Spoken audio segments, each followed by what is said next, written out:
ቴንክ ዩ ወንድምነት ተባረክ። ኦኬ አንድ የቆይ መምህር ይጠብቁኝ። ኦኬ ኦኬ ኦኬ ኦኬ ኦኬ ኦኬ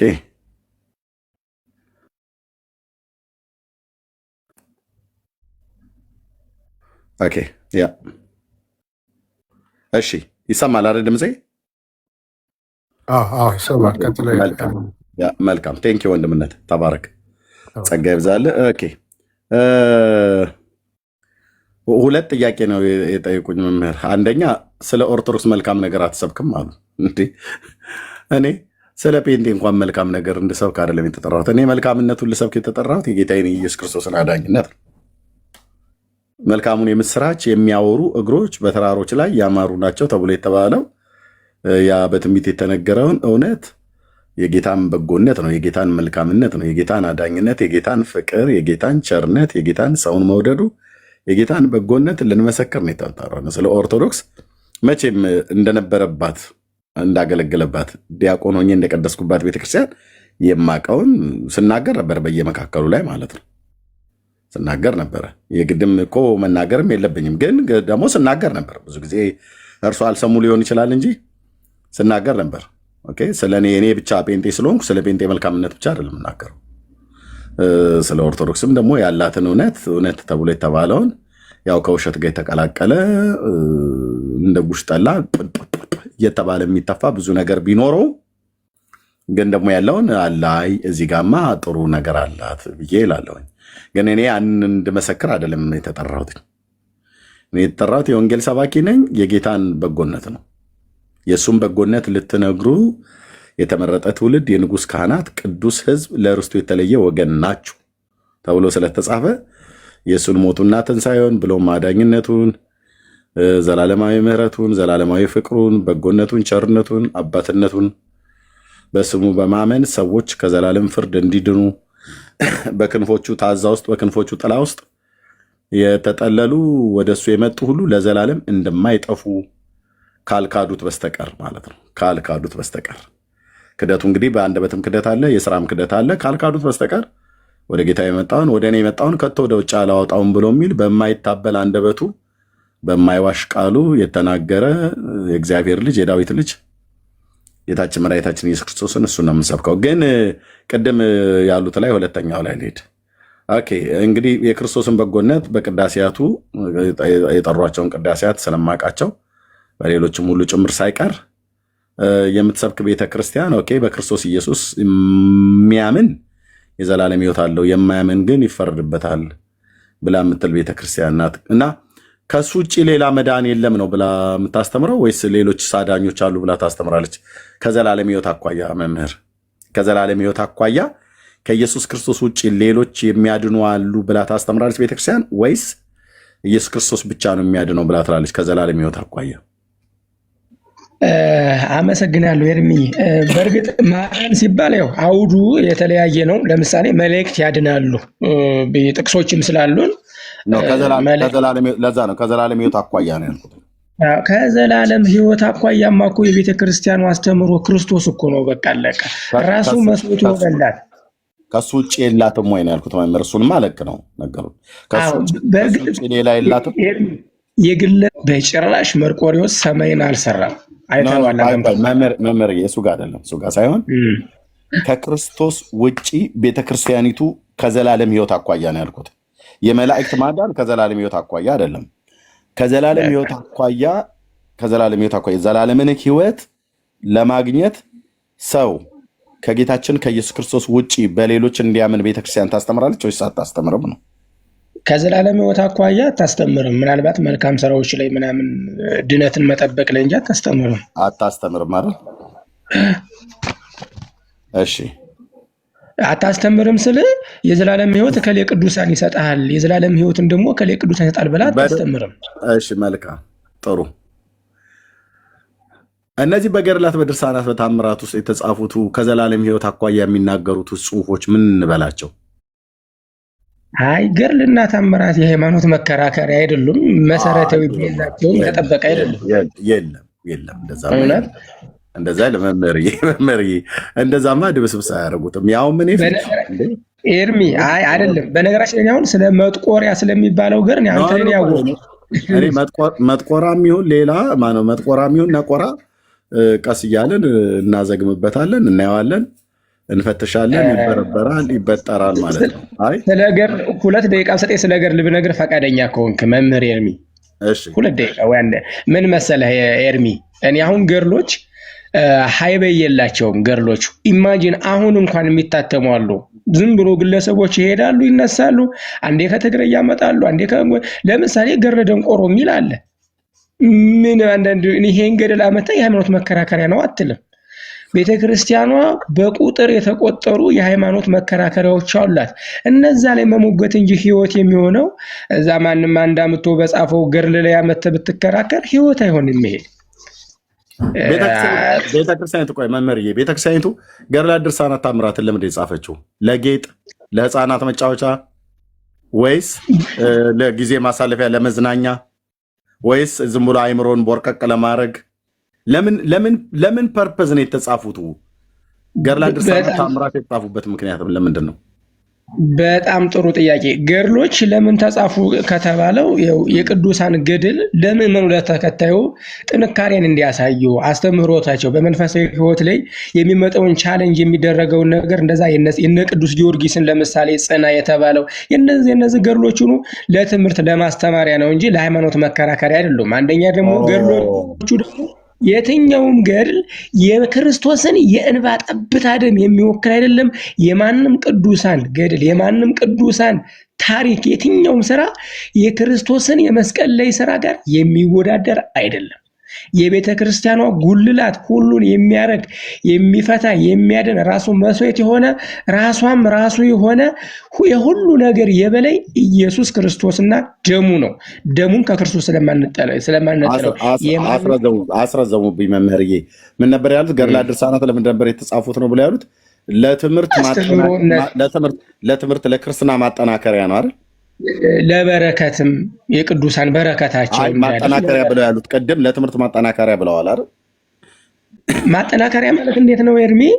የዛን የቅዱሳን ገድል አይቶ የሐዋርያትን ገድል ፈለግ እንዲከተል እኮ ነው፣ ሌላ አይደለም እኮ። የሐዋርያትን ገድል እንዲከተል ለትምህርት ይጠቅማሉ አይጠቅሙም? ገድለ ድርሳናቱ ለትምህርትም ይጠቅማሉ። ሰው ሲያነብ የቅዱሳንን ገድል ታምር ያያል። ለትምህርት ይጠቅማሉ። ሃይማኖት መሰረቱ ምንድን ነው? ትምህርት ነው ወይስ ምንድን ነው? የሃይማኖት መሰረቱ ትምህርት ነው አይደል? አዎ፣ በትምህርት ላይ ሃይማኖት ይመሰረታል። ኦኬ ወይት ነው።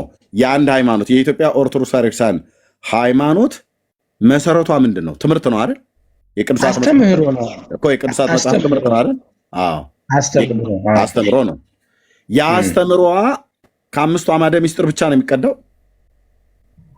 አይ ቤተክርስቲያን ከአምስቱ አዕማደ ምስጢር ነው ብላ አታምንም። አምስቱ አዕማደ እንደዛ ብቻ አይደለም፣ ሰፋ ያሉ አሉ። አምስቱ አዕማደ ምስጢር እነ ምስጢረ ሥላሴ፣ ምስጢረ ሥጋዌ፣ እነዚህ ምስጢረ ቁርባን ምናምን የምትላቸው እነሱ ብቻ አይደሉም። ግባት የሚሆኑም በአባቶች የተጻፉ መጽሐፎች አሉ። እነሱ ሁሉ ለትምህርት ትጠቀምባቸዋለች አይደል? ትጠቀምባቸዋለች፣ ግን በሊቃውንት ጉባኤ እየተፈተሹ ያው እንደነገርኩ ሁሉም ሰው አሁን ጸሐፊ ሆነና እንደፈለገ ይጽፋል። መምህርዬ ቆይ፣ እነዛ መጽሐፍቶች ለትምህርት ትጠቀምባቸዋለች። ገድለ ድርሳናት ታምራት በማን የተጻፉት? በጴንጤ ፓስተር ነው እንዴ የተጻፉት? በአባቶች በተባሉት አይደል እንዴ የተጻፉት? አይ ገድላትና ድርሳናት በማን የተጻፉት? አይ ልንገር፣ ቤተክርስቲያን የምናምንባቸው እኮ አሉ እኮ። አሁን ትመዝናለህ። አይ በማን የተጻፉት? ገድለ ድርሳናት በማን የተጻፉት? ለምሳሌ ትናንት ገድላትን ጽፎ ዛሬ ጴንጤ ሊሆን ይችላል። ሰውየው ልክ ነው እንዴ? ትናንት ገድላትን የጻፈ አይደለም ታቦቴ የቀረጸ ሁሉ እኮ ዛሬ ወደኛ ጋር መጥቷል። ትናንት ይቀድስ የነበረው ኤርሚያስ ዛሬ ወደ ጴንጤው መጥቻለሁኝ።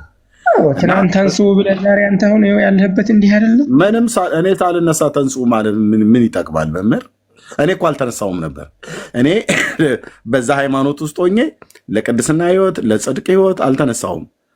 እኔ ግን ሳልነሳ ተነሱ ብሎ ማለት ግብዝነት ነው የሚሆነው እና እሱን ብንተወው ነው የሚሻለው። ተንሱ ምንም አይተውም። አንተ ግን የቅድሙ እንዳይለቁት ታዲያ መጽሐፍቶቹ በማን የተጻፉት? በአባቶቻችን የተጻፉም ከ5ቱ አዕማደ ምስጢር ውጭ በአባቶቻችንም የተጻፉ ለትምህርት እንጠቀምባቸዋለን ብለዋሉ። ታዲያ ገድላ ድርሳናት ተአምራት በማን የተጻፉት? በአባቶች መስሎኝ። አባቶች ስለምናለም በማንኛውም ሰው ይጻፋሉ እኮ። ገድልን የሚጽፈው ሞልቷል እኮ። ገድል በማንኛውም ሰው የተጻፈ እስቲ ገድል የትኛው ነው? ለምሳሌ እኔ ጓደኛ አለኝ። አንድ ጓደኛ ልጅ ነው የሚያሳትም ገድል የሚያርምለት እንኳን የለም። አንተም እኮ ማሳተም ትችላለህ እኮ። ውዳሴ ማርያም ብትል ምን ገብተህ ማሳተም ትችላለህ እኮ። በማንኛውም ሰው የተጻፈው ገድል የትኛው ነው መምህር? ቤተክርስቲያኒቱ የምትጠቀምበት ግን በማንኛውም ሰው የተጻፈ ነው። ለምሳሌ ገድለ መርምህናን የሚባል አለ። የገድለ መርምህናን ጻፊ ታዲያ ገድለ መርምህናን አለ። እነ ገድለ ደንቆሮ በማን የተጻፉ? በግለሰብ አይደል እንዴ? በቤተክርስቲያን ነው። በቤተክርስቲያን አልተጻፈም። በቤተክርስቲያን ገድለ ደግሞ እስቲ ገድለ መርምህናን አለኝ እኮ መምህር፣ መጽሐፉ አለኝ። አሁን እነ አቡነ ደንቆሮ አቡነ መሰሶ በቤተክርስቲያኒቱ ነው የተጻፈው። አረ ግለሰብ ነው የጻፈው። አንድ የትግራይ ልጅ ነው የጻፈው። ነው ያውቀዋለሁ። ስሙን ላለመጥራት ነው እንጂ ዝም ብሎ ነው። አሁንም እየጻፈ ነው። በነገራችን ሌላ ነገር ላውጣው መጽሐፉን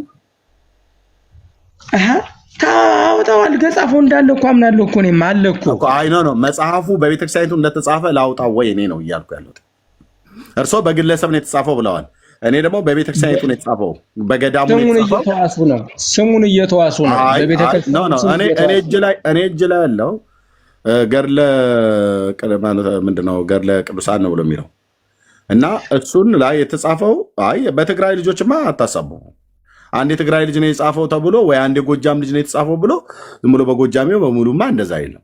ልክ ነው። አንድ የትግራይ ሰው በግሉ ጽፎ ሊሆን ይችላል። ቤተክርስቲያኒት ውስጥ እንደዚህ አይነት ልማድ ስላለ ማለት ነው። ትግራዋይ ኦርቶዶክስ እምነት ተከታይ እንደውም ጥንታውያን ለኦርቶዶክስ ቤተክርስቲያን መመስረት ፋና ወጊ ህዝብ ስለሆነ ማለት ነው። እነ ቅዱስ ያሬድ ሁሉ ምንጫቸው እዛ ስለሆነ ትግራዋይ ስለሆነ ማለት ነው። ኦኬ ቅዱስ ያሬድስ ቢሆን በግለሰብ ደረጃ አይደል እንደ የጻፈው? ግን የጻፈው ምንድነው ነው? ያሬድ የጻፈው ምንድነው ነው እንጂ አይ የትግሬ ልጅ ነውና የጻፈው የትግሬ ልጅ ስለሆነ ተጽፏል አይባልም። የጻፈው ቅዱስ ያሬድ የትግራይ ተወላጅ ነው። የትግራይ ኦርቶዶክስ እምነት ተከታይ የነበረ ነው። ኢትዮጵያዊ ነው። የጻፈው ግን ምንድነው ተብሎ ሲባል የጻፈውን መጽሐፍቶች እናውቃለን። አሁን አይ አንድ የትግራይ ልጅ ነው የጻፈው፣ አንድ የኦሮሞ ልጅ ነው የጻፈው፣ አንድ የአማራ ልጅ ነው የጻፈው ብሎ በሚል እርሶ በእርግጥ እንደዛ ብለው ያሉት ይገባኛል። ግን ማንም የጻፈው ማንም ቤተ ክርስቲያኒቱ አሳተማ ትጠቀምበታለች።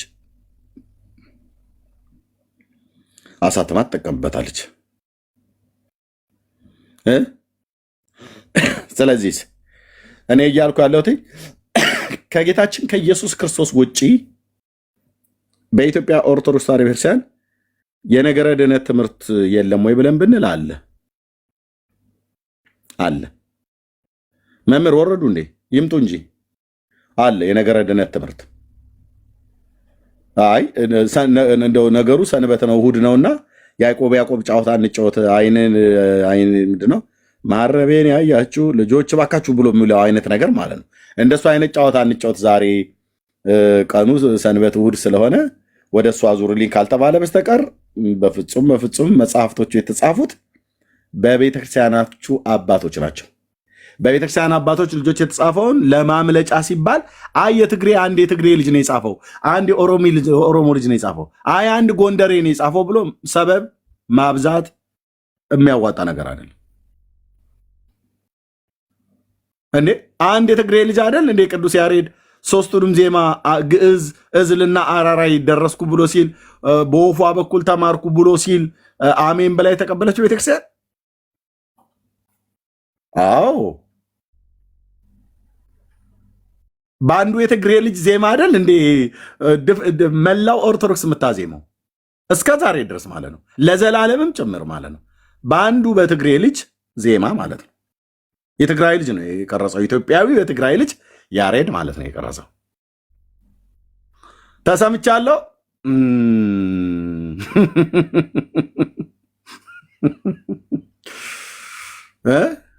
ሀወይ ተሰምቻለሁ ወይ?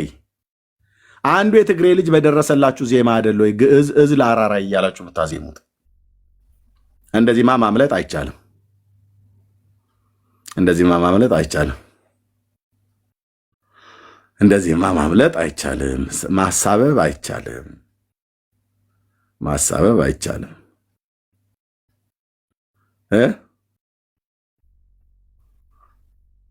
ግልጽ አይደለም እንዴ? ነው። በኢትዮጵያ ኦርቶዶክስ ታሪክ ውስጥ የትግራይ ምድር የሊቃውንት መፍለቂያ ምድር ነው። እንደ አሁን እንኳን ያሉት በሙሉ ዝም ብሎ እንትን እንኩሮ ናቸው አሻሮ ናቸው ብለህ ብትል ምን ሊቃውንት አለና ብለህ ብትላቸው የአሁኖቹን ትግራዋይ ውስጥ ያሉትን ቅዱስ ያሬድ ብቻ በቂ ነው። ያውም ለዘላለም በቤተክርስቲያኒቱ ታሪክ ውስጥ ያለ ያሬድ ኦርቶዶክስ የለችም። አናደድኳችሁ? እቀጥላለሁ። እኔ እንደሆነ እውነትን መናገር በጣም ነው ደስ የሚለኝ።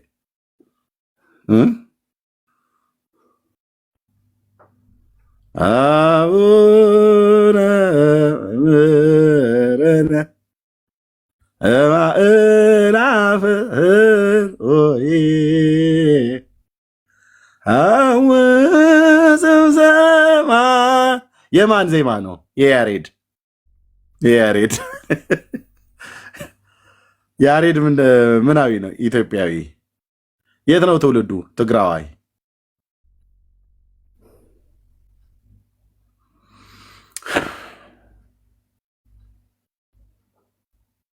አቃጠልከን አንተ ሰውዬ ምናምን ነገር ብሎ ሊል ይችላል። አንዱ ጥጎ ነው ቻለው። መንገብገብ ነው። እርጎ ቢጤ ያዝ፣ እርጎ ቢጤ ወተት ነገር ያዝና መጠጣት እንደሱ ይሻላል ማለት ነው። ገድላት ድርሳናቱ በማን የተጻፉት? በአባቶቻችሁ። ግማሾቹ በውጪ አባቶች ተጽፎ በሀገር ውስጥ ተተረጎመ ተብሏል። ግማሾቻችሁ በሀገር ውስጥ ደግሞ በትግራይም አባቶች፣ በጎጃሙም አባቶች፣ በኦሮሞም አባቶች፣ በጎንደሬውም አባቶች ተከትቧል፣ ተጽፏል። የተጻፉት ውስጥ ደግሞ በሙሉ ከዘላለም ሕይወት አኳያ ያወራሉ።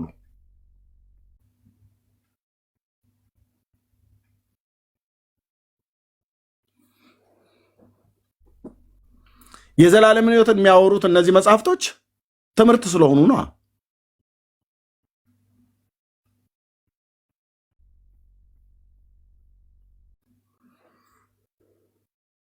መምህር ለምን ወረዱ?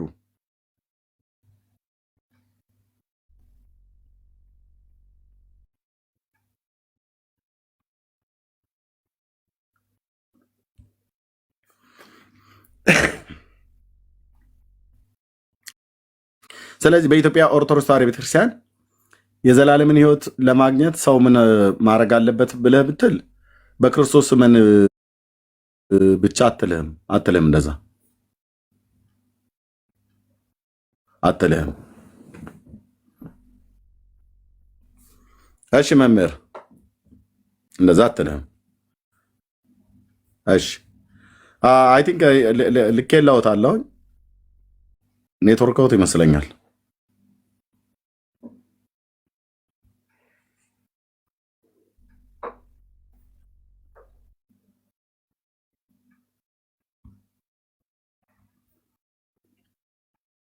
የምድሩ አልበቃ ብሎ የሰማዩን ሁሉ እኮ ነው አይደለም ሲያዜሙ የነበሩት።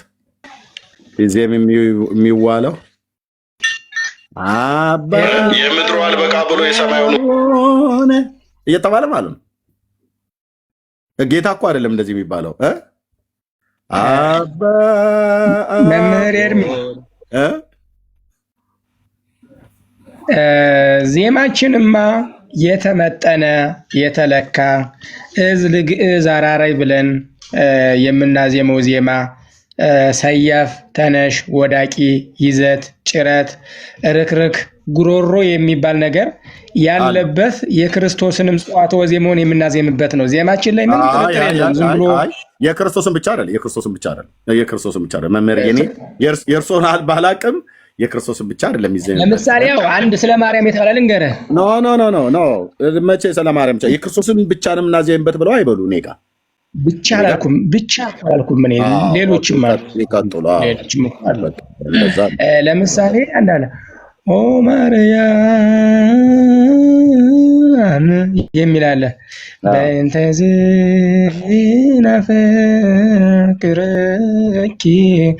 ወናብየኪ እስመ ኪለነ ይለነ መብልዐ ጽድቅ ወስኬ ሕይወት ዘበአማን። አሁን ይሄ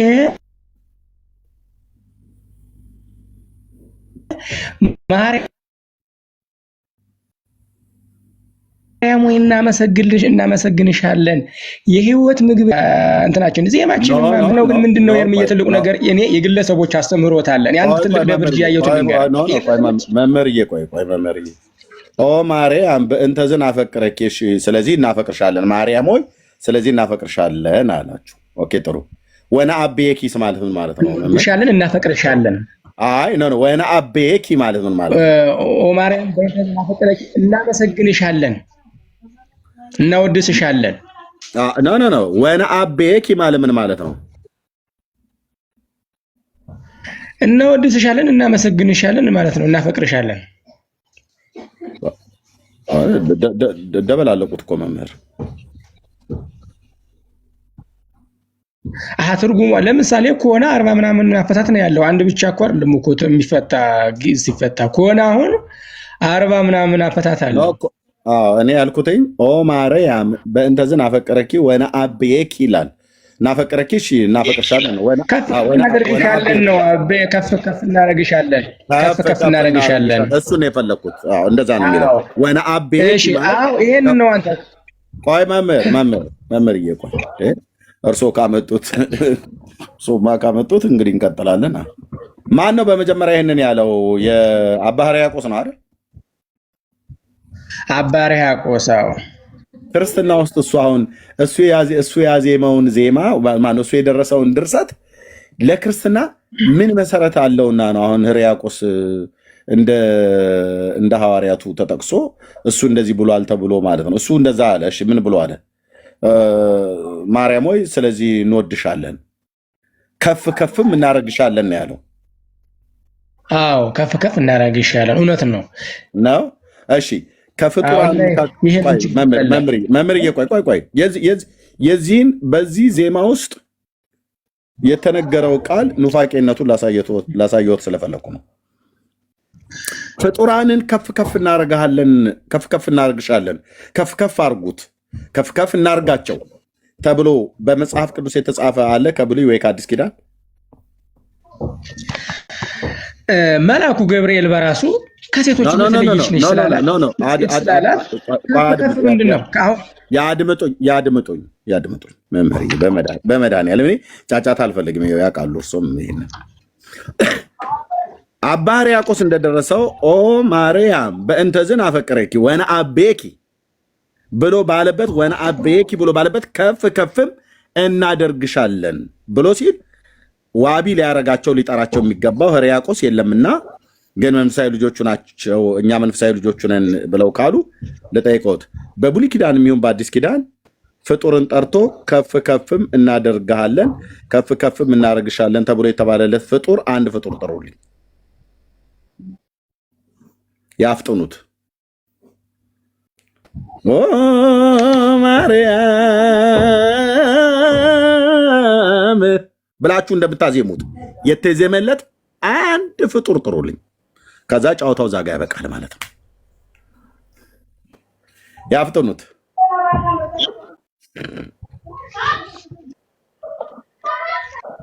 ያፍጥኑት መምህርዬ። ኤርሚዬ መጀመሪያ እንግባባ። እየተግባባን ነው። ከፍጡራን መካከል መምህርዬ አይ ቲንክ ጫጫታ አለ እርሶ ጋር አስተካክሉትና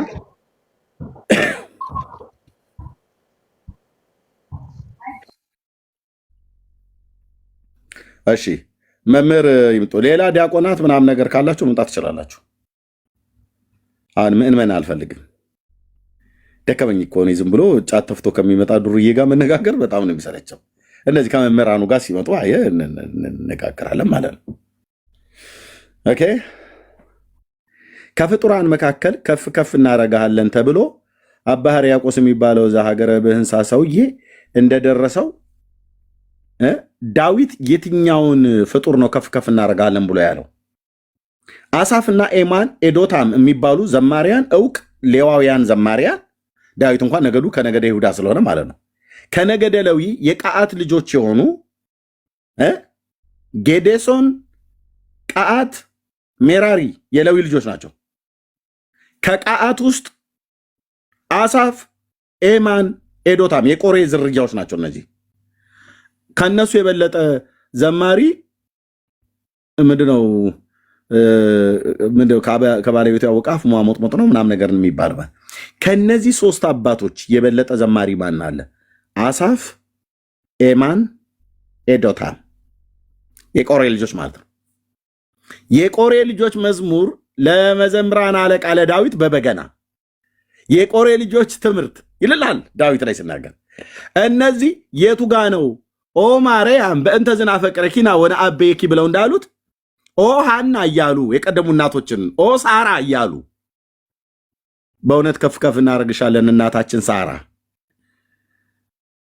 የሙሴ እናት ዮካብድ እናታችን አንቺንም ከፍ ከፍ እናደርግሻለን ብለው ያመሰገኑበት ያወደሱበት ካለ መረጃ ይስጡ ነው እያልኩ ያለሁት። ቴንክ ዩ እንኳን ድራማ መምህር ይርጁ። እሺ እንዳላቋርጥ ብዬ ነው። ያው በእርግጥ አንተ በተረጋጋ እኔም ታውቃለህ ወከባዎችን አልወድም። ስለ እመቤታችን ብዙ በዳዊትም አለ ወትቀውም ንግስት በየማንከ ባልባሰ ወርቅ እጹፍት ወወርት የሚል አለ። ስሜ ወለቴ ወሬ ዋጽሜ ዝነኪ ረሲ ዝበኪ በታቦኪ ሰፈቶ ንጉስ ነኪ ለማርያም አይደለም እሱ የተባለው መምህር እንሄድበታለን። እክትዋ ለጽዮን ወቀፍዋ ወተዘያነው ዳሂና ለኢየሩሳሌም አለ። በምስባካችን የምንሰብክ እመቤታችን ስትሆን እክትዋ ለጽዮን ወቀፍዋ ልክ እኮ ነው። አሁን የለም ተናገር የለም ዳዊት በትንቢት ይሄ ዳዊት ነው የመዘመራን የጠየቁትን ይመልሱልኝ። እኔ ያልኩትኝ ማርያምን ስለዚህ እንወድሻለን ማነው እናፈቅርሻለን ከፍ ከፍም እናደርግሻለን ወነአቤኪ ከፍ ከፍም እናደርግሻለን ብሎ አባ ሕርያቆስ ደርሶ እናንተ ዛሬ እንደምታዜሙት በብሉይ ኪዳን የነበሩ ቅዱሳን አባቶች የቀደሙ አባቶችን አብርሃምን ጠርተው በእውነት አባታችን አብርሃም እናፈቅርሃለን ከፍ ከፍም እናረጋለን ብሎ በሚል የደረሱለት ልጆቹ ከሱ ወገብ የተገኙ ዳዊትም በሉ አሳፍን በሉት ኤማንም በሉት ኤዶታምን በሉት የቆሬ ልጆች ራሱ ሌዊ 12ቱ ነገድ አባቶች በሙሉ ከአብርሃም ወገብ የወጡ ናቸው። እኔ የፈለኩትኝ ከቅዱሳን እናቶችም ይሁን ከቅዱሳን አባቶች ከፍ ከፍ እናደርግሻለን ተብሎ የተባለ ፍጡር አለ ወይ በመጽሐፍ ቅዱስ ላይ ነው ያልኩትኝ። ኤርሚያው አሁን የምጠይቀህ ጥያቄ ነው የተመሰለ እነዚህ ሙስሊሞቹ እስቲ እግዚአብሔር ነው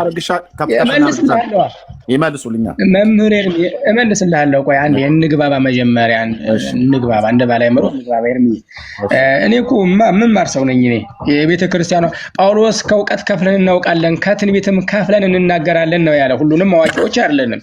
የቤተ ክርስቲያንም ምቅ እውቀት በእኔ ባንድ ተራ ሰው ተተንትኖ የሚታወቅ አይደለም። እንደው ካለይ ፍቅር የተነሳ የምናቃትን ወርወር አድርጎ ለመመማር ነው የመጣሁኝ።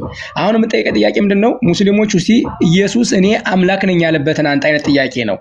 በኦ ማርያም በእንተዝን አፈቀረኪ እንደዛ አይነት ነው የጠየቀኝ። ግን ምንድነው ሲናገር ኦ ማርያም በእንተዝን አፈቀረኪ ሆነ አቤኪ ስሞለር ኪደነ መብላ ጽድቅ ዘበአማን ማርያም ሆይ እንወድሻለን። ለምን ሲባል እውነት ክርስቶስን ሰተሽናልና የሚበላውን ካንቺ ስጋ ነስቷልና ነው። ከዛ መልአኩ ደግሞ ሲመጣ ምን አላት?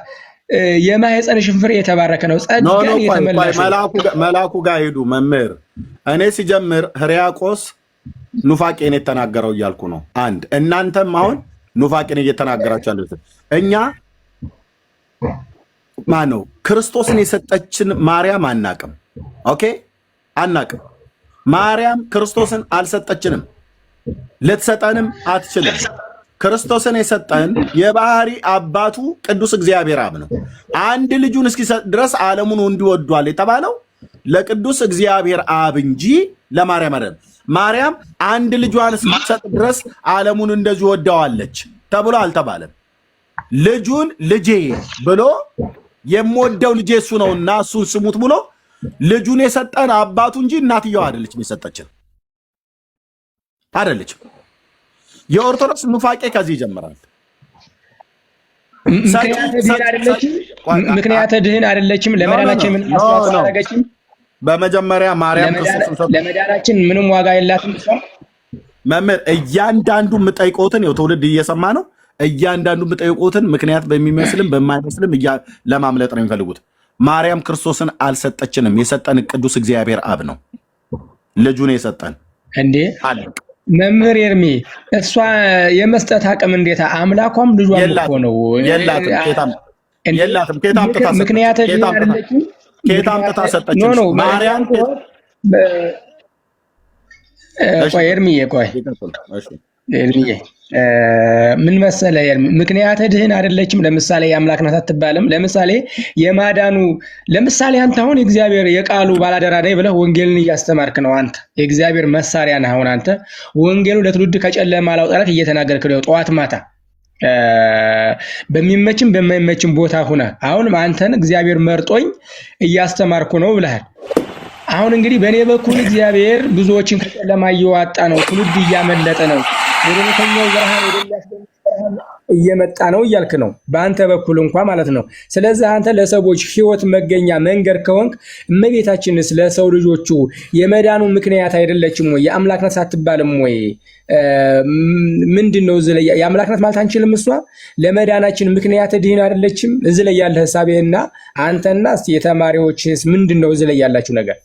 እኔ ስጀምር መንገድ አይደለሁኝም፣ መንገዱ ክርስቶስ ነው። እኔ መንገድ ጠቋሚ ነኝ። እኔ መንገድ አይደለሁም፣ እኔ መንገድ ጠቋሚ ነኝ። ነው ለመዳናችን ምክንያት ተብሎ የተባለ ክርስቶስ ነው። ታዲያ አንተ ምንድነው ብለህ ካልከኝ እኔ ምንድነው አንተ ምንድነው ብለው ካሉኝ እኔ በክርስቶስ ኢየሱስ ጸጋ አምኜ የዳንኩኝ ደግሞ በመንግስት ውስጥ እግዚአብሔር እንዳገለግል ጸጋ የሰጠኝ ታናሽ ባሪያ ነኝ። አለቅ በመዳናችን የእመቤታችን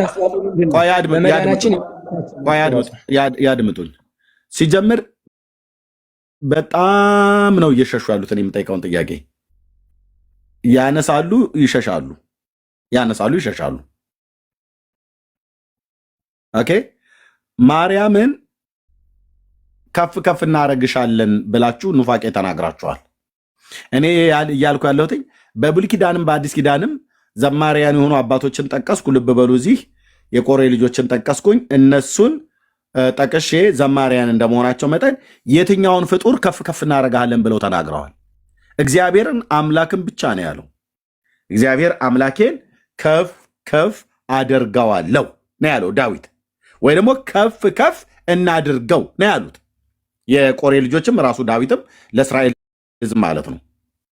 ከፍ ከፍ እናድርገው፣ ከፍ ከፍ አደርገዋለሁ፣ ከፍ ከፍ አድርጉት ነው።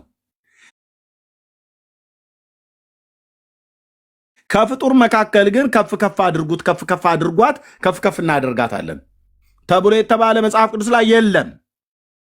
የኦርቶዶክስ ኑፋቄ ግን በምርጥ በሚመስል ዜማ የተደበቀ መርዝ ማለት ነው። ቅድም ያዜሙት ኦ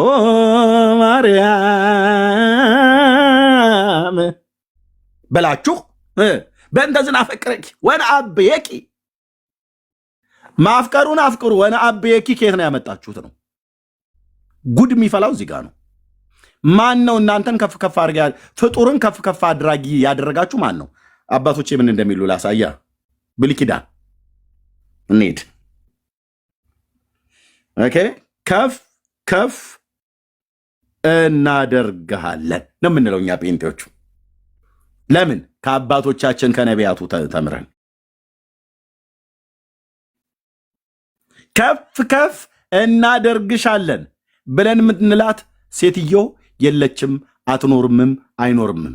ከፍ ከፍ እናረጋዋለን አድርጉት ብለን የምንለው ወንድ ፍጡር ሁለት እግር ያለው፣ ሁለት አይን ያለው፣ ሁለት ጆሮ ያለው፣ አንድም ጆሮ ይኑሮ አንድም እግር ይኑሮ የብለ እዚህ ከሰማይ በታች ማንን መላእክትንም ይሁን የሰው ልጆችንም ቢሆን ከፍ ከፍ አድርጉት፣ ከፍ ከፍ እናድርገው፣ ከፍ ከፍ ታደርጓቸው ብለን የምንለው እኛም ከፍ ከፍ የምናደርጋቸው የሉም።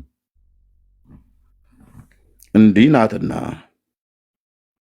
እና የአባ ሕርያቆስን ኑፋቄ ነው እያሳየሁ ያለሁት። እናንተ ናችሁ ኦ ማርያም በእንተዝን አፈቅረኪ ሆነ አቤኪ ብላችሁ ያላችሁት ማለት ነው። እሺ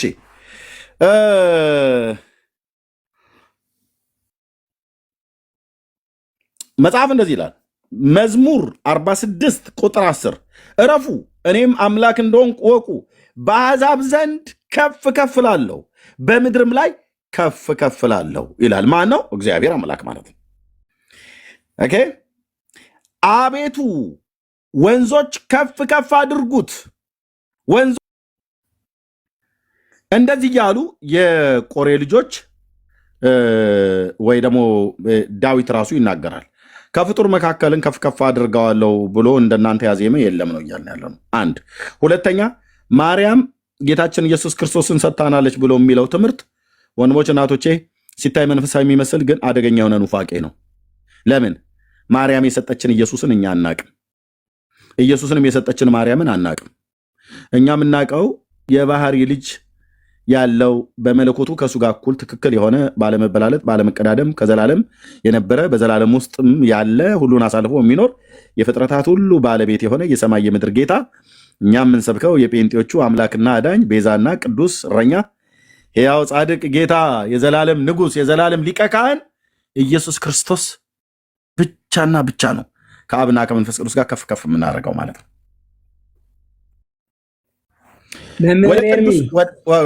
ወደ ቅዱስ መቅደስ አልጨረስኩም። ወደ ቅዱስ መቅደስም ሶሪ ከዚህ ልጀምር። የእግዚአብሔርን ስም ያመስግኑ፣ ስሙን ብቻውን ከፍ ከፍ ብሏልና ምስጋናውን በሰማይና በምድር የመላ ነው። ነቢየ እግዚአብሔር ዳዊት ነው የሚናገረው 148:13 አምላኬ ንጉሴ ሆይ ከፍ ከፍ አደርግሃለሁ፣ ስምህንም ለዘላለም እባርከዋለሁ። መዝሙር 145 ቁጥር 1 ወደ ቅዱስ መቅደስ እሰግዳለሁ፣ ስለ ምሕረትህና ስለ እውነትህ ስምህንም ያመሰግናለሁ። በሁሉም ላይ ቅዱስ ስምህ ከፍ ከፍ አድርገሃልና። መዝሙር 138 ቁጥር 2 አቤቱ ልቤ አይታበይብኝ፣ አይኖቼንም ከፍ ከፍ አይበሉብኝ ይላል። አይኖቼ ከፍ ከፍ አይበሉብኝ ማለት በአንተ በእግዚአብሔር ላይ ወይ በጌታ ላይ የመላገድ የመቀለድ በሰዎችም ላይ ሁሉ ጭምር በትዕቢትም ሁሉ ጭምር ማለት ነው። አንተ አምላኬ ነህ፣ አመሰግንሃለሁ። አንተ አምላኬ ነህ፣ ከፍ ከፍ አደርግሃለሁ። ሰምተኸኛልና መድኃኒት ሆነህኛልና አመሰግንሃለሁ። የእግዚአብሔር ቀኝ ከፍ ከፍ አደረገችኝ። የእግዚአብሔር ቀኝ ኃይልን አደረገች። ከአለቆች ጋር ከህዝቡ አለቆች ጋር ያኖረው ዘንድ ችግረኛውን ከመሬት የሚያነሳ ምስኪኑንም ከፋንድያ ከፍ ከፍ የሚያደርግ እግዚአብሔር ነው እያለ ለልዑል ለእግዚአብሔር ነው ዘማሪያኑ ሳራን ከፍ ከፍ አረጋታለሁ ብሎ የሚላለ ርብቃን፣ ሊያን፣ ሐናን፣ ዮካብድን፣ የሙሴን እህት ማርያምን አለ የለም። ስለዚህ ኦ ማርያም በእንተ ዝናፈቅረኪ ወነአቤኪ ከፍ ከፍ እናደርግሻለን ብላችሁ ያላችሁት ኑፋቄ ነው። ኦኬ ለምን ተብሎ ሲባል የህይወትን መብል ወልደሽልናልና የህይወትን መጠጥ ሰጠሽናልና እሷ ነች እንደሰጠችን። ወንድሞች እናቶች ይሄ ክርስትና የሚመስል ግን ክርስትና ያለ ነው። ማርያም ነች እንደ የህይወትን መብል የሰጠችን ማርያም ነች እንደ የህይወትን ውሃ የሰጠችን። ይህንን እንጀራ የሚሰጣችሁ ከሰማይ የሰጣችሁ አባቴ ነው አላለም እንዴ? ዮሐንስ ወንጌል መጽሐፍ ምዕራፍ 6 ላይ እውነተኛውን መብል የሰጠን ማን ነው? ዮሐንስ 6 አነበው ምን ላረግ መጣሁ ታዲያ? እሱን ካላነበብኩ ምን ልታረግ መጣ? ኤርምያስ እሱን ካላነበብክ ነው መባል ያለብኝ። ይነበባል፣ በደንብ ነው የሚነበበው። ይሄንንማ ባላነብ በደለኛ ነኝ። ኦኬ እንጀራውን ማን ነው ሰጣችሁ ያለው? ጌታ ማርያም። ኦ ማርያም ደብተራ ይቀልዳል እንዴ? እንዲህ አይነት ቀልድ ተው። በጣም ነው እንዲህ አይነት ቀልድ ተው። አይሰራም። ነውር ነው፣ ነውር ነው፣ ነውር ነው፣ ነውር ነው፣ ነውር ነው። ሌላ ቆይ አንዴ መምህር እየሰጥዎታለሁ። በነገውም ዮሐንስ ወንጌል መጽሐፍ ምዕራፍ 6 ቁጥር 22 ማን ነው እስቲ ኦ ማርያም በእንተዝን አፈቀረኪ ብላችሁ ያላችሁትን አይነት ዜማ እሷ የህይወትን መብል ወልደሽልናልና የህይወትንም መጠጥ እውነተኛውንም መጠጥ ሰጠሽናልና እሷ ነች እንዴ ሰጠችን? እሷ ነች እንጀራውን የሰጠችን? የህይወትን እንጀራ ማርያም ነች የሰጠችን? የህይወትን ውሃ ማርያም ነች የሰጠችን? እንካችሁ ብሉት እንካችሁ ጠጡት ብሎ የሰጠን እግዚአብሔር አብ ነው ወይስ ማርያም ናት? እግዚአብሔር አብ ነው። እግዚአብሔር አብ ነው። በነጋውም ወደ በባህር ማዶ ቆመው የነበሩ ህዝብ በአንዲት ጀልባ በቀር በዚያ ሌላ ጀልባ እንዳልነበረች ደቀ መዛሙርቱም ለብቻቸው እንደሄዱ እንጂ ኢየሱስ ከደቀ መዛሙርቱ ጋር ወደ ታንኳ እንዳልገባ አዩ። ዳሩ ግን ሌሎች ጀልባዎች ጌታ የባረከውን እንጀራ ወደ በሉበት ስፍራ አጠገብ ከጥብርያዶስ መጡ። ህዝቡም ኢየሱስ ወደ ደቀ መዛሙርቱ በዚያ እንዳልነበረ ባዩ ጊዜ ራሳቸው በጀልባቸው ገብተው ኢየሱስን እየፈለጉት ወደ ቅፍርናሆም መጡ። በባህርም ማዶ ሲያገኙት መምህር ሆይ ወደዚህ መቼ መጣህን አሉት። ኢየሱስ መልሶ እውነት እውነት እላችኋለሁ የምትፈልጉ እንጀራ ስለበላችሁ ስለጠገባችሁ እንጂ ምልክቶችን ስላያችሁ አይደለም። ለሚጠፋ መብል አትስሩ፣ ነገር ግን የዘላለምን ሕይወት ለሚኖር መብል የሰው ልጅ ለሚሰጣችሁ ስሩ። እሱን እግዚአብሔር አብ አትሞታልና ማለት አጽድቆታልና። ማን? እግዚአብሔር አብ አትሞታልና። ዮሐንስ ወንጌል መጽሐፍ ምዕራፍ 6 ቁጥር 27 እንዴት እንደምወደው አንተ የአምላኬን ቃል። ማን አትሞታል? እግዚአብሔር አብ አትሞታል። እንግዲህ የእግዚአብሔርን ስራ እንድንሰራ ምን እናድርግ አሉት። ኢየሱስ መልሶ ይህ የእግዚአብሔር ስራ እሱ በላከው እንድታምኑ ነው። እንጀራውን ስታምነው ነው የምትበላው። በእምነት ነው የምትበላው። በጥርስ ስለሚታኘክ ህብስትና በምላሳችን አጣጥመን የምንጠጣው ስለ ወይን ጭማቂ አይደለም። ይሄ ክፍል የሚናገረው ስለ እውነተኛው መብል የእግዚአብሔር ልጅ ነው። ስለ እውነተኛው እንጀራ ነው የሚያወራው። እውነተኛውን እንጀራ ከየት ነው የመጣው? ከሰማይ። ማን የሰጠው? ማርያም። ኦ ማርያም። ውሸት ውሸት ውሸት። ማን የሰጠን ይላል? ከሰማይ አባቴ ነው አለ። አባቴ ነው። ከሰማይ እንጀራ የሰጣችሁ አባቴ ነው ነው ያለው። ኢየሱስ ጌታዬ ለዘላለም ስም ይባረክ። አነባዋለሁ። ቁጥር 30 ዮሐንስ ወንጌል መጽሐፍ ምዕራፍ 6 እንግዲህ እንኪያስ ይህንን አይተንህ እንድናምንብህ ምን ምልክት ታደርጋለህ? ምንስ ትሰራለህ? ይበሉ ዘንድ ከሰማይ እንጀራ ሰጣቸው ተብሎ እንደተጻፈ የት? ብሉይ ኪዳን። አባቶቻችሁ በምድረ በዳ መና በሉ። አባቶቻችሁ በምድረ በዳ መና በሉ አሉት፣ ለጌታ ማለት ነው። ኢየሱስም አላቸው እውነት እውነት እላችኋለሁ እውነተኛ እንጀራ ከሰማይ የሚሰጣችሁ አባቴ ነው። ሃሌሉያ! እንጂ ከሰማይ እንጀራ የሰጣችሁ ሙሴ አይደለም። እንግዲህ አሁንም እኔ ደግሞ እናገራለሁ ጌታዬ እንዳለው ከሰማይ የሕይወትን እንጀራ የሰጠን ቅዱስ እግዚአብሔር አብ እንጂ ማርያም አይደለችም የሰጠችን። ይሰመርልኝ። ዓለም ይስማልኝ። ዓለም ይስማልን። የሕይወትን እንጀራ ከሰማይ የሰጠን ቅዱስ እግዚአብሔር አብ እንጂ ማርያም አይደለችም። ዕብራውያኑ አይሁዳውያኑ ሙሴን የሰጠን ብለው ሲሉ ለዘላለም ኖረዋል፣ ለብዙ ዘመን። ጌታችን ኢየሱስ ክርስቶስ መጣና የለም ያ በምድረ በዳ በነበረው ጉዞ ያንን እንጀራ ከሰማይ መናን የሰጣችሁ እግዚአብሔር ነው። ሙሴ እኮ በዚህ ጉዳይ ተናግሯል አላቸው። የት? ዘጸአት ላይ አወጣዋለሁ። ብሉይ ኪዳን ደስ እያለኝ ነፍሴ ሐሴት እያደረገች ስፒሪቴ በመንፈስ ቅዱስ እየነደደ ሄጄ አወጣዋለሁ አምላኬን ቃል። ታላቁ ነቢይ የተናገረው ይህ የእግዚአብሔር እንጀራ ነው አላቸው ይላል። ጠዋት ላይ ድርጭትና አጣጣ አንድ መዓት መና ወድቆ ድንብላል ዘር የሚመስል ነገር ነጭ ነገር ወድቆ በሰፈራቸው ይህ እግዚአብሔር የሰጣችሁ እንጀራ ነው አላቸው። ብሉይ ኪዳን ላይ እንኳን ያንን እንጀራ የሰጣቸው እግዚአብሔር ነው ማለት ነው። አዲስ ኪዳንስ ላይ የሕይወትን እንጀራ የሰጠ ማን ነው? ክርስቶስን የሰጠን ማን ነው?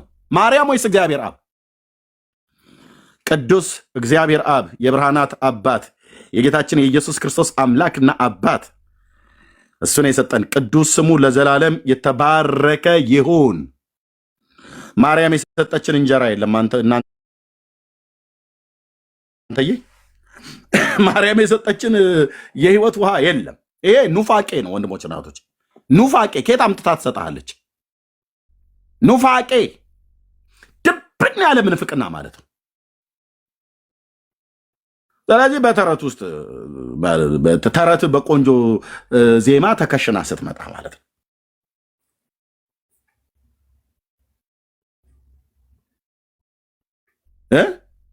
ኦ ማርያም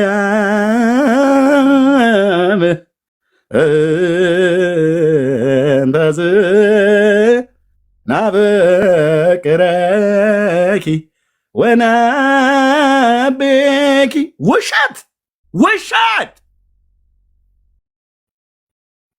እስመ ወለድኪ ለነ ወልደዋለች። መብልዐ ጽድቅ ዘበአማን እውነተኛውን መብል ታዲያ እንድትወልድ ያደረገው ማን ነው? በራሱ ፍቃድ በአባቱ ፍቃድ መጥቶ በእሷ ማፀን እንዲወሰን ያደረገው ራሱ እግዚአብሔር ነው።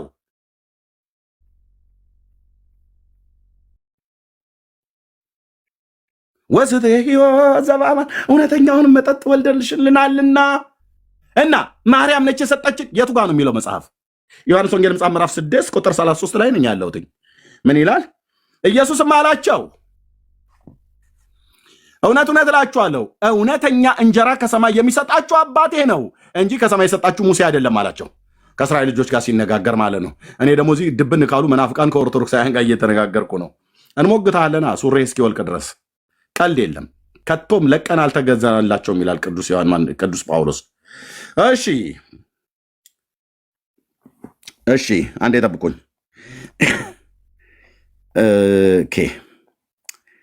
ኦኬ ቴንክ ዩ ሎርድ የኔ አባት። እሺ ቁጥር 33 የእግዚአብሔር እንጀራ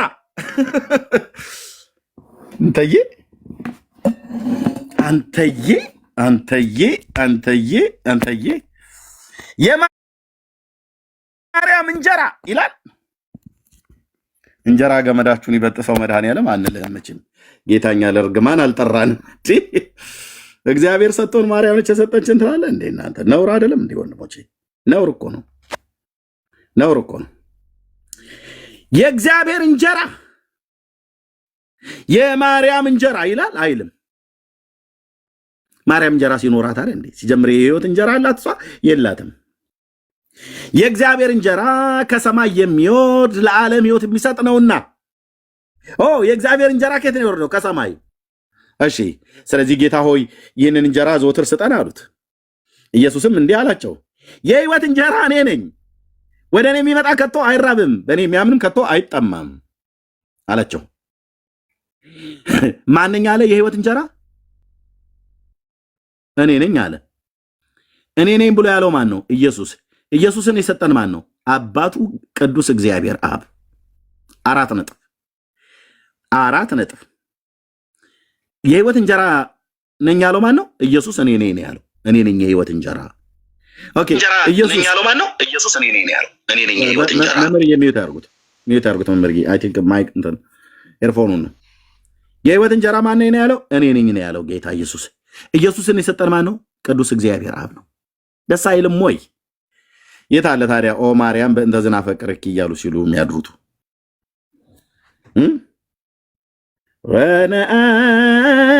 ወነአምኪ እስመ ወለ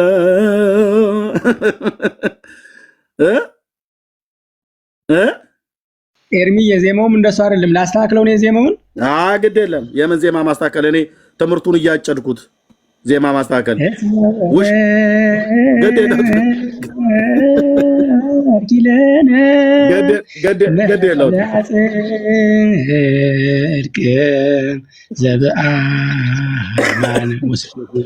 ዘበአማን ዜማው ሲበላሽ ጊዜ ነው። የማርያም ፍቅሮ ያደርባል። ኤርሚዬ እየቀለድኩባችሁ ስለሆነ ነው። እየቀለድኩም ስለሆነ ነው እንጂ እኔ እኮ የምቀድስ የነበርኩ ሰው ነኝ። ጠፍቶኝ አይደለም።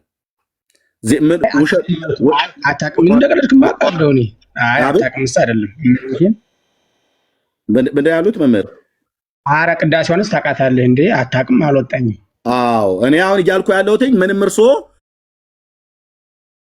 በዜማ ተስተካክሎ እውነት የሚሆን አይደለም።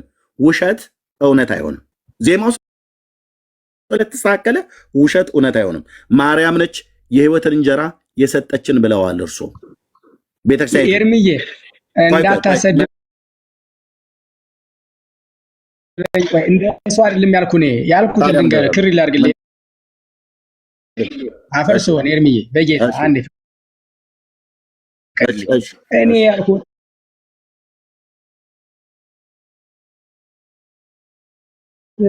ምክንያት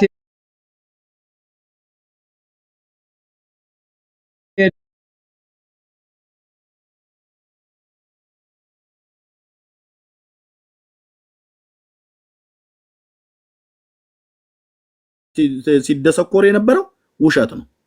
ውሸት እሱ ብቻ አይደለም። አንድ ዜማ አመጣልሃለሁ የምታውቀው ውሸት ነው ነው ይሄ አንድ ውሸት እንበልና ከዛ ደግሞ ሁለተኛ ውሸት ደግሞ ሊነግሩ ይችላሉ። ውሸት ነው ያልከው እኮ ትክክል ነው። አሁን ያልከው ልንገርህ የትርጉም እንጂ ያልከው እኮ ትክክል ነው ማለት አባቱ ነው። ምክንያቱም ውዳሴ ማርያም ላይ እስመ በፈቃዱ ወስምረተ አቡ ወመንፈስ ቅዱስ በእርሱም ፍቃድ በአባቱም ፍቃድ ተገዶ አይደለም። ምክንያቱም አምላክነት ስላለው ባህሪነት መለኮትነት ስላለው ወደዚህ ምድር መጥቶ እኛን አዳነን። ግን የማንን ስጋ ለበሰ ካልን የማርያምን ስጋ ተዋሃደ።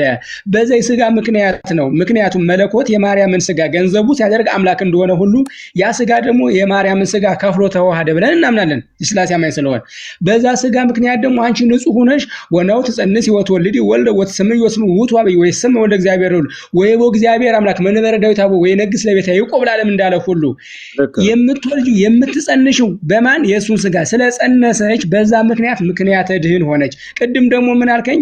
ማንም ከፍ የተባለ የለም። ሌሎችማ እግዚአብሔርን ልጅ የሚል የለም። ብቸኛዋ ልጅ የምትል እሷ ናት። ከሌሎቹ የተለየ ክብር አላት። በዛ ምክንያት የማይገናኝ ነገር እኮ ነው የሚያወሩት መምህር። እኔ የጠየቅኩት ሌላ፣ እርሶ የሚያወሩት ሌላ። አንተ የሚያልከው ትክክል ነው፣ እኔ የሚያልኩት ትክክል ነው። ኤርምዬ የሚባል ነገር የለም። እርሶ ቅድም ማርያም ያድምጡኝ፣ ቆይ ኦ ማርያምን እንደገና ይድገሙትና ይበሉት። ኦ ማርያም በእንተዝ ናፈቀረኪ ወነ አቤኪ እስመ ወለድኪ ለነ መብላ ጽድቅ ዘበአማን ወስቴ ሕይወት ዘበአማን። ማርያም እንወድሻለን፣ ከፍ እናደርግሻለን፣ እናፈቅርሻለን። ለምን እዛው ላይ ለምን ነው አለ እዛው ጋር ሲናገር የሕይወትን መጠጥ የሕይወትን ምግብ ሰተሽናልና ነው የሚል። የቱ ጋር ነው ሰተሽናልና ብሎ የሚል የተጻፈ ያለው? አባቱን የሰጠን ያሳዩኝ። ሰተሽናልና ብላችሁ ሰተሽናል ብላችሁ እናንተ ተናግራችኋል። ማርያም ይሄው ሰጥቻችኋል የሕይወትን እንጀራና የሕይወትን መብል ሰጥቻችኋለሁ ብላ ያለችበት ወይ ደግሞ ማርያም የሕይወትን እንጀራና የሕይወትን ውሃ ሰጠችን ብለው ሐዋርያቱ የጻፉላት ነቢያት የተናገሩበት ቦታ ያሳዩኝ። የምንበለው ስጋ የለበሰው ስጋ ማለት ነው። የለበሰው ስጋ ማለት ነው። ቆይ ያድምጡ። እኔ አሁን ያድምጡኝ። እግዚአብሔር አብ ሰጥቶናል ብሎ የሚለውን የዮሐንስ ወንጌል ምዕራፍ 6 ጠቅሼ እየተናገርኩ ነው። እናንተ ደግሞ ማርያም ነች የሰጠችን ብላችሁ ኑፋቄ እያስተማራችሁ ነው እያልን ያለው መምህርዬ። የት አለ ማርያም ነች የሰጠቻችሁ ብሎ የሚለው የት አለ ነው እያልኩ ያለሁት። ጥቅሱን ያሳዩኝ። የትኛው መጽሐፍ ላይ? በስጋው በኩል ነው አይርሚ በለበሰው ስጋ ሰጪ ናት እንዴ? እሷ ሰጪ ናት። ምክንያት ድህነት እኮ ለማለት ነው። ኤርሚ ሰጪ ናት ወይ መምህር? እባክዎት ወደ ግራ ወደ ቀኝ አይበሉብኝ። ሰጪ ናት እንዴት ሆነ? ፍጡር አይደለች እንዴ? በቃ አንዴ እታች ያላችሁ አንዴ አጨብጭቡ። ሰጪ አይደለችም። አለቀ በቃ። እንዴ ሕይወት የሚሰጥ እርሱ ኢየሱስ ክርስቶስ ነው። ጨርሰናል። ለምሳሌ እንዲህ የሚላል አንተም ስቀድስ የኖርከው ዛሬ ቅዳሴ ሰንበትም ስለሆነ ይሄም እስቲ ይሄ ስህተት ነው የሚለውን ታወጣለህ። ለምሳሌ ማዕጠንት ዘወርቅ እንተ ጾርኪት መእሳት ብሩክ ዘነሳ መቅደስ ዘይሰሪ ኃጢአተ ወኢደመስስ ጌጋየ ዝውእቱ ዘእግዚእ አብሔር ቃል ዘተሰብአ እምኔኪ ዛይረገ ላቡሁ ርእሶ ዕጣነ ወመሥዋዕተ ስሙረ የሚል አለ። ይህ ስህተት ነው። እንዴት ነው የምታየው አንተ? ይሄንን ለምሳሌ አንቲ ውእቱ ማዕጠንት ዘወርቅ ብለው ያውራት ማርያምን ነው አይደል? በምሳሌነት ነው። እንተ ጾርኪ በእሳት አለ እሳተ መለኮትን ይዘሻልና ልክ ነው። በምሳሌነት አይደል ያሉት? ሜታፎሪክ ነው አይደለ አገላለጡ? ኖ ማርያም ይዛለሽ እንዴ? መወለዱ ሜታፎሪክ ነው እንዴ? መወለዱ ሜታፎሪክ አይደለም። መወለዱን አይደለም። አንቲ ውእቱ ማዕጠንት ዘወርቅ ብሎ ሲል የወርቅ ማዕጠንት ነሽ ነው አይደል ያላት? እዚህኛው እሷን እያመሳሰላት ነው። እሱ ሜታፎሪክ ነው። እሱ ሜታፎሪክ ነው አይደለም ነው መምህርዬ? እኮ ሜታፎሪክ ነው እዚህ ጋር ያለው። አንቺ ማዕጠንት እየተደማመጠ አለ። ከሜታፎሪኩ ውጪ ሌላው በሙሉ እውነት ነው። እንግዲህ አሁን እዚህ ላይ ምን አለ? እኔ እኮ ኤርሚ እውነት ይሄን ቅርስ ሲሰማ የማርያም ፍቅር ያድርብሃል። አሁን አምልኮ ልንገርህ፣ እኔ መቼ የማርያም ፍቅር ድሮስ የለኝም ብያለሁ። አሁን ያሉት በቅዳሴው ላይ ያለው እኔ የማውቀው ማስታውሰው ነው እያልኩ ያሉት። ከዛ ውስጥ አሁን ካሉት ውስጥ ምንድን ነው ያልኩት? አንቲ ውእቱ ማዕጠንት ዘወርቅ ብሎ የሚለው አንቺ የወርቅ ማዕጠንት ነሽ። ክርስቶስ በምሳሌነት አይደለው የተነገረው እኮ ነው እያልኩ ያሉት መምህር ነው። እሱማ ማዕጠንት ነሽ አለ። ሜታፎሪክ ነው፣ በምሳሌነት ነው። ከዛ ውጭ አሁን ይሄን በምሳሌነት ቢናገሩ ምንም ክፋት የለው። ምሳሌ ልክ በወርቅ ማዕጠንት ውስጥ ዘኍልቍ መጽሐፍ ምዕራፍ 16 ላይ እና ዘኍልቍ መጽሐፍ ምዕራፍ 17 ላይ የተጻፈ በተለይ ምዕራፍ 16 ላይ የወርቁን ማዕጠንት ወስዶ አሮን ለእስራኤል ልጆች እንዲያስተሰርላቸው ሊቀ ነቢያት ሙሴ በተናገረበት እናም ደግሞ የአሮንና የሙሴን አገልግሎት ይቃወሙ የነበሩ 250 ሰዎች ዝናቸው የተመረጠ ከጉባኤ ተጠራርተው መጥተው 250 ሰዎች የወርቅ ማዕጠንት ወስደው ነበረ እና በዛ ማዕጠንት ውስጥ ፍም እሳት ያደርጉ ነበረ።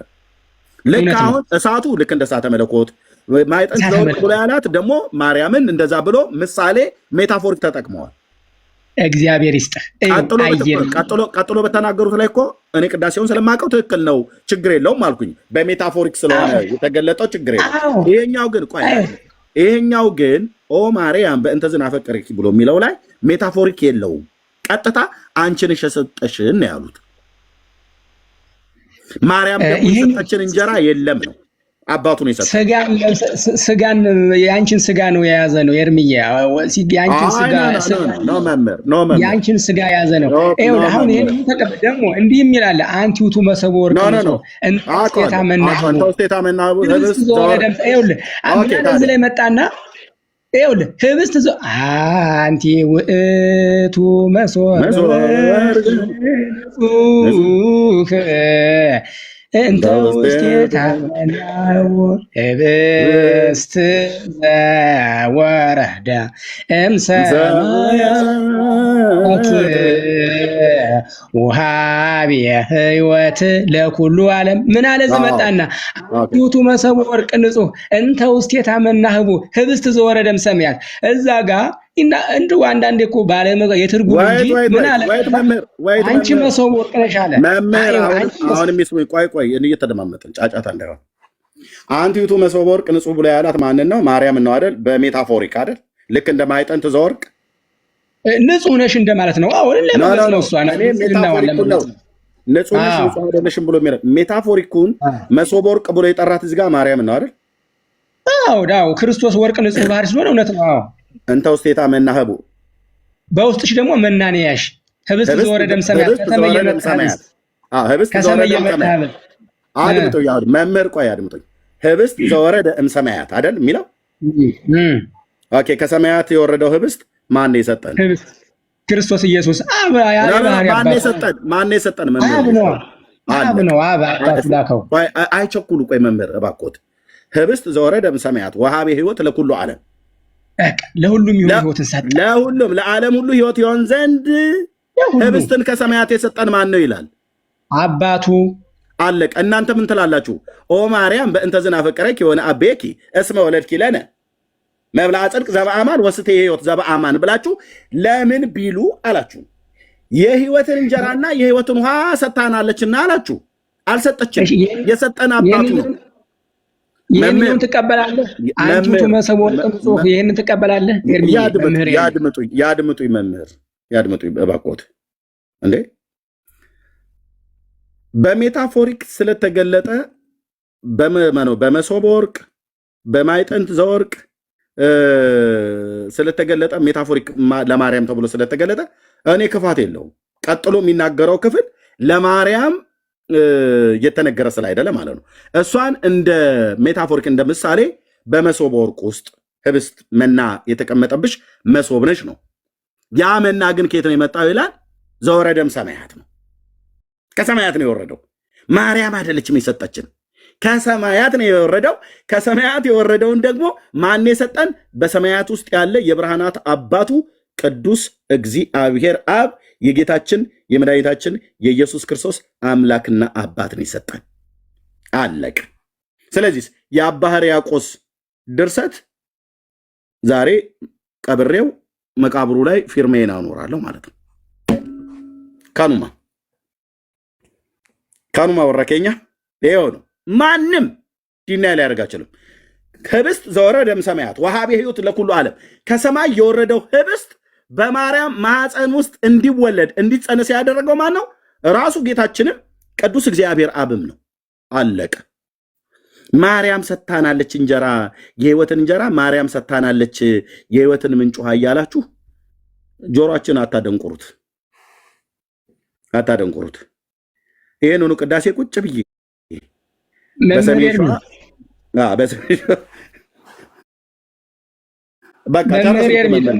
እንዳታሰድበኝም ቆይ፣ ኧረ ቆይ ደግሞ የስህተት ትምህርት ሰጥቶ እንዳልሰደብም በኋላ ቆይ ግልጽ ላድርገው ያልኩትን። አሁን አንተ የምትለው ኤርምዬ የላይኛውን እሺ፣ አንቲቱ መሰበ ወርቅ ንጹሕን ተቀብለሃል አይደለ? ለምሳሌ ፍሙ ጥላ ነበረ፣ ክርስቶስ አተ መለኮት ነው ብለን ተነጋግረን ያንን ተቀብለሃል። ነገር ግን ኦ ማርያም በእንተ ዝናእቤኪ እስመ ወለድኪ ለነ መብልዐ ጽድቅ ዘበአማን የሚለው ኦ ማርያም በእንተ ዝናፈቅረኪ ወነአቤኪ እስመ ወለድኪ ለነ መብልዐ ጽድቅ ዘበአማን ወስቴ ሕይወት ዘበአማን የሚለው የስህተት ትምህርት ነው። ምክንያቱም እሷ ስጋን መስጠት አይደል ያልኩት ልብ በሉ። መውለዷ አይደለም ስህተቱ። ናፈቅረኪም ብላችሁ ስላላችሁ አይደለም ስህተቱ። ወነአቤኪ ያላችሁ ስህተት ነው። ወነአቤኪ ማለታችሁ አንደኛ ስህተት ነው። ወነአቤኪ ብላችሁ ያላችሁ መምህርዬ ናፈቅረኪ ወነአቤኪ ናፈቅረኪ ብላችሁ ብትሉ እንወዳታለን፣ እናፍቅራታለን እኛም የጌታችን እናት ማርያምን ማለት ነው። ወነአቤኪ ግን አይቀጸልም፣ ለሰው አይቀጸልም፣ ለእግዚአብሔር ነው ቃሉ የሚነገረው። የብሉይ ኪዳን ነቢያት በሙሉ እግዚአብሔርን ከፍ ከፍ አድርጉት፣ ከፍ ከፍ አደርገዋለሁ፣ ከፍ ከፍ እናድርገው ተብሎ የተጻፈው። ኦኬ። ለፍጡር ግን ከፍ ከፍ እናድርጋት ተብላ የተባለላት ሳራ የለችም። ርብቃ፣ ሊያ እናቶች፣ ቅዱሳን እናቶች የሉም። ሐና የሳሙኤል እናት የለችም። ማንም እንደዚህ አልተባለም። ኦኬ። እናንተ ግን ምንድነው ናፈቅረኪ ወነአቤኪ ብላችሁ ካላችሁ በኋላ እስመ ወለድኪ ለነ፣ ልክ ነው እኮ እስመ ወለድኪ ለነ ነው መባል ያለበት። ኦኬ። ወልደሽልናልና ምን የህይወትን እንጀራ አማናዊውን መብል ወልደሽልናልና አማናዊውን መጠጥንም ሰተሽና ማነው ወልደሽልናልና ነው።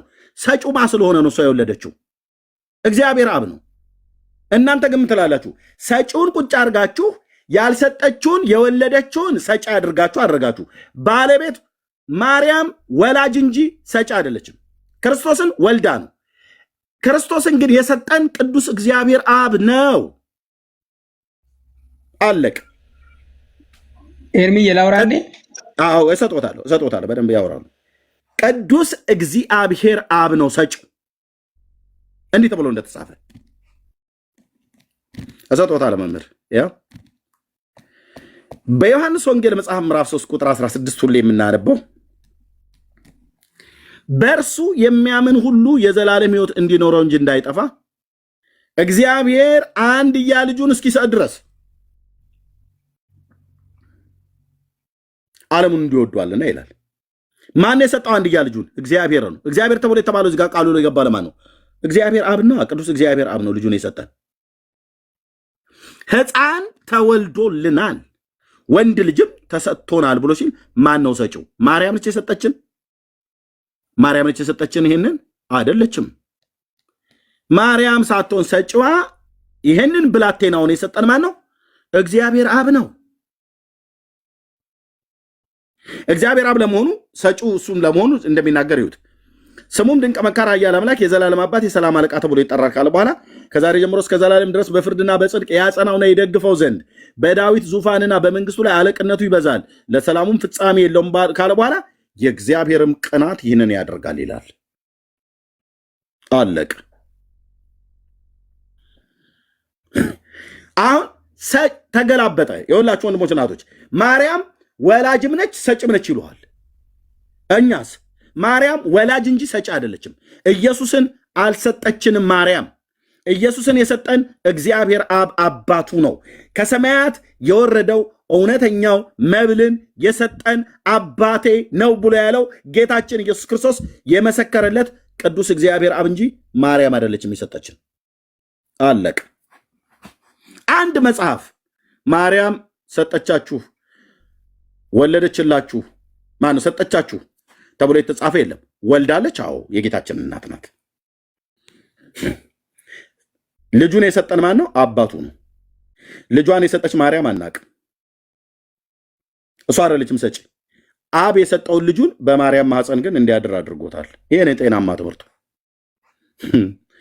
ሰጪው እግዚአብሔር አብ በማርያም ማህፀን ውስጥ ልጁ እንዲጸነስና እንዲወለድ አድርጎታል። ሰጪው እግዚአብሔር አብ በዳዊት ዘር ውስጥ እንዲወለድ ለአብርሃም የተነገረው የተስፋ ቃል እንዲፈጸም እንዲጸና የአብርሃም ዘር በሆነችው ልጃገረድ ብላቴና እስራኤላዊት ልጃገረድ ማህፀን ውስጥ የዘላለም አምላክ ቅዱስ እግዚአብሔር አብ በእግዚአብሔር መንፈስ ቅዱስ መለኮታዊ ኪነ ጥበብ የሥላሴ ሁለተኛው አካል የሆነ ወልድ በማህፀኗ እንዲጸነስ አድርጓል። ሰጪው እግዚአብሔር አብ በድንግሊቱ ማህፀን ውስጥ ልጁ እንዲጸነስ አድርጓል። ማን ነው ሰጪው? ኢየሱስን የሰጠን ማን ነው? አባቱ ነው። እሱ ራሱ ሲናገር እውነተኛ እንጀራ ከሰማይ እየሰጣችሁ አባቴ ነው አለ እኮ። አባቴ ነው አለ በቃ። ስለዚህ ኦ ማርያም በእንተ ዝናፈቅረኪ የተባለው ውሃ በላው ማለት ነው። የመሐረን ነው የሳለ ነው የቀበነ ብለን እንጨርሰዋለን ማለት ነው። እሺ ኤርሚዬ ስልኬም ሊዘጋ ስለሆነ አንድ ሁለት ነገር ተናግሬ ልውረድልህ። እውነት ነው የመሐረን ነው የቀበነ የሳለ ነው። ልክ ነህ። አዎ ይለመነን ይጠብቀን ይማረን። የትርጉም እንደው ኤርሚዬ እንደው ጥሎብን ለመከራከር እንጂ እኔም አንተም ያልከው ባይዘው ትክክል ነን።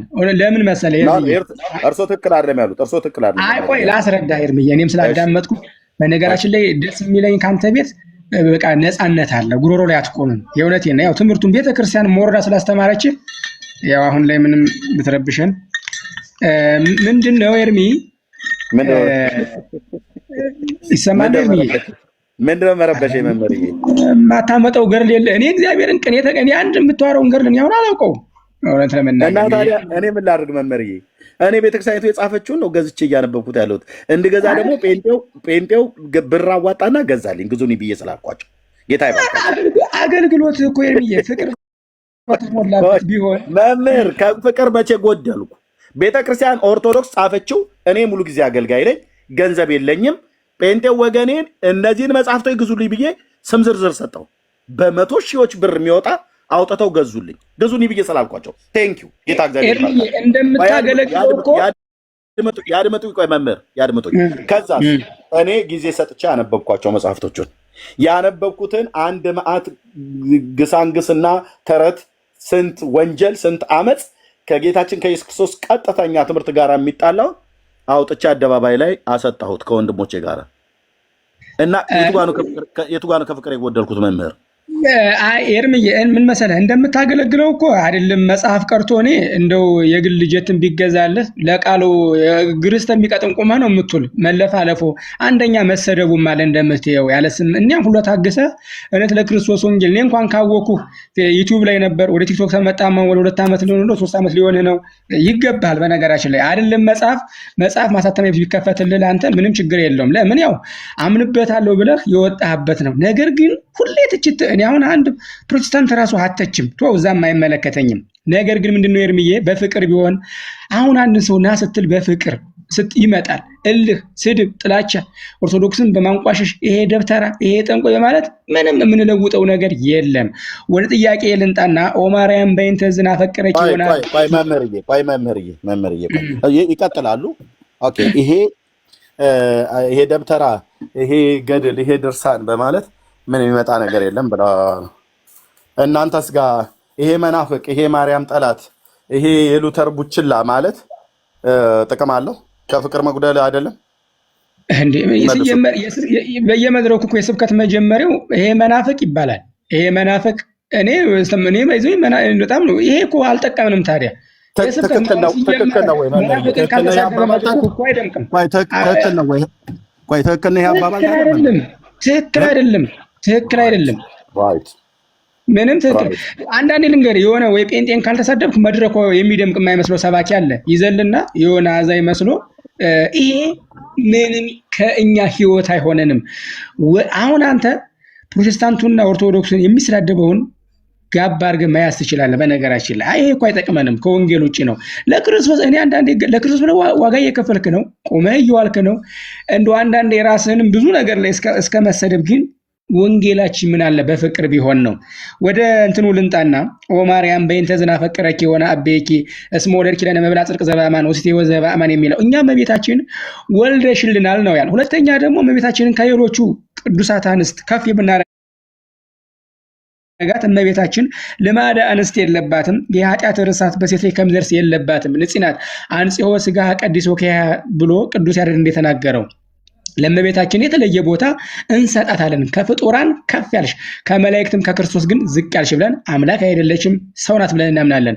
እመቤታችን አብን ወልድን አስገድዳ የምታደርገው ነገር የለም። ለዛ እኮ ነው አንቲ ውእቱ መሰቡ ወርቅ ንጹሕ እንተ ውስቴታ መናህቡ ህብስት ዘወረደም ሰማያት ወሀብ የህይወት ለኩሉ ዓለም። ከሰማይ የመጣ እንዴት ነው? እሷ ከሰጠች ከሰማይ መጣች እንዴት እንላለን? አንልም። ዘምን አለ አንቲ ውእቱ ማዕጠንት ዘወርቅ እንተ ጾርኪ ፍመእሳት በውስጥሽ እሳተ መለኮትን ያሽ ብሩክ ዘነሳም መቅደስ ዘይሰሪ ኃጢአትን የሚደመስስ ወይ ደመስስ ጌጋዬ ዝውቱ ዘእግዚአብሔር ቃል። ይሄ እግዚአብሔር ቃል ነው። ይሄ ወንጌል እኮ ነው። ይሄ ዛይረገ ለአቡ ሆሪሶ አረገ ወደ አባቱ ደግሞ ለፍርድ ይመጣል። ይሄንን ነው እኛ ወንጌልን ነው ቅዳሴያችን ወንጌል ነው። አንዳንድ ነገሮች ታሉ ደግሞ አስተካክሉ በፍቅር ማለት እንጂ እንደው እንደዛ አልዳኑም ጨለማ ውስጥ ናቸው ማለቱ እንዲህ እያልን እየቀደስን አንዲቱ ማዕጠንት ዘወርቅ እያልን እኛ ፍመእሳት እሳተ መለኮትን ያሽ መምህርዬ እኛ ጨለማ ውስጥ ናችሁ ብለን ብንል እኮ ትክክል ነው የተናገርነው። ለምን ነው ትክክል የተናገርነው? ከጥላቻ ሳይሆን የእናንተው አባት ብፁዕ አቡነ ማርቆስ የቤተክርስቲያኒቱ ስብከተ ወንጌል ኃላፊ ድቅድቅ ጨለማ ውስጥ ነው ያለኑ ብለው ያሉት እሳቸው ናቸው። እኛ የተናገርነው እኮ እኛ ጴንጤዎቹ ጨለማ ውስጥ ነው ያላችሁ ብለን ብንል እኮ በጥላቻ በቃ ኦርቶዶክስን በመጥላት አይደለም የተናገርነው። ድቅድቅ ጨለማ ውስጥ መኖራችሁ ህይወታችሁ ያሳያል። ይሄንንም ደግሞ ከኛው አፍም ተቀብለው ወይ ከኛ አፍ ባይቀበሉ ራሳቸውም ደግሞ የቤተ ክርስቲያኒቱ ስብከተ ወንጌል ኃላፊ ሊቀ ጳጳስ ብፁዕ አቡነ ማርቆስ ድቅድቅ ጨለማ ውስጥ ነው ያለኑ፣ ልጆቻችንን እያጣን ነው። ቅዳሴ በመቀደስና ማህሌት በመቆም የኦርቶዶክስ ሕልውና የሚቀጥል ይመስላችኋል? የሊቃውንት ጉባኤ ላይ የነበረው የእሳቸው ንግግር ነው። አልመሰላቸውም። እሳቸው አውቀውታል። 10 ሚሊዮን ህዝብ በባለፈው ዓመታት ላይ የግንቦት ርክበ ካህናት ላይ ሄደብን እያሉ በፓትርያርክ ብፁዕ አቡነ ማትያስ እየተናገሩ ምንድነው ያው የሞኝ ምንድነው የጨው ገደል ሲናድ ብልህ ያለቅሳል ሞኝ ሲቃል አይነት ነገር ካልሆነ በስተቀር መቋሚያ በመወዝወዝ መንግስተ ሰማያት አንገባም ብለው ያሉት እኮ ጳጳሱ ናቸው። ልክ ናቸው። ትክክል ነው። ታዲያ ምንድን ቆይ አድምጡ ያንዴ መምህርዬ። ታዲያ ምንድን ነው የኢትዮጵያ ኦርቶዶክስ ታሪክሳን ድቅድቅ ጨለማ ውስጥ ለመኖሯ ምንድን ነው ማሳየው ከተባለ ቤተክርስቲያኒቱ ወንጌል አትሰብክም። ማን ያሉት? ብፁዕ አቡነ ማርቆስ ምን አሉ? ተነሱ፣ አትፍሩ፣ ወንጌል ስበኩ። የቤተክርስቲያኒቱ ሊቀ ጳጳስ የስብከተ ወንጌል ኃላፊ መልእክት ነው። የአባቶች መልእክት ይከበር እንጂ ወንጌል የማትሰብክ ቤተክርስቲያን ውስጥ ናት ጨለማ ውስጥ። ያቺ ማን ናት? ኦርቶዶክስ። ታዲያ እኛ ጴንጤዎች ኦርቶዶክስ ጨለማ ውስጥ ነች ያለችው ብለን ብንል ትክክል አይደለም እንዴ? አዎ። ለምን ነው ጨለማ ውስጥ ናችሁ ብላ ያልነው? ወንጌል አትሰብክም። ወንጌል ስለማን ነው? ስለ ልጁ ነው። ኦርቶዶክስ ግን የምትሰብከው ማን ነው? ዛሬ ዕለቱ ምንድን ነው መምህርዬ? ዛሬ ዕለቱ ምንድን ነው? ዕለቱ ዛሬ ቀኑ ዛሬ 15 ማን ነበረ? ከአቡነ አረጋዊ ቀጥሎ ማን ነበረ? በ15 ማን ነበር የሚለው? መርቆሪዎስ ነው። መርቆሪዎስ። ዛሬ ማን ነው የሚሰበከው? መርቆሪዎስ ነው። ሰማዕቱ መርቆሪዎስ ከእናታቸው ከወይዘሮ እንትና ከአባታቸው በዚች ቀን ተወለዱ እየተባለ ማለት ነው። ወንጌል ስለማን ነው? ቂርቆስ ነው ዛሬ። ቂርቆስ ወእየሉጣ ህፃን ነው። ሶሪ መርቆሪዎስ አልኩኝ። ቂርቆስ ህፃን ወእየሉጣ ማለት ነው። እና ያ ህፃን ነው የሚሰበከው። የቤተልሔሙ ህፃን አድጎ የሞተው ሞቶም ሞትን ድል አድርጎ የተነሳው በሰማያት ወደ አባቱ ሄዶ ወነበረ በየማነ አቡሁ የተባለው ልጁ የእግዚአብሔር ልጅ ሳይሆን የሚሰበከው አይ ቲንክ ሮማዊ ይመስለኛል ዝርያው። ባለፈው ገዱን እያነበብኩ ነበር። እዚያው እስር ያለ መምህርዬ፣ በእውነት መድኃኒዓለም ምስክሬ እኮ ነው አልኩት።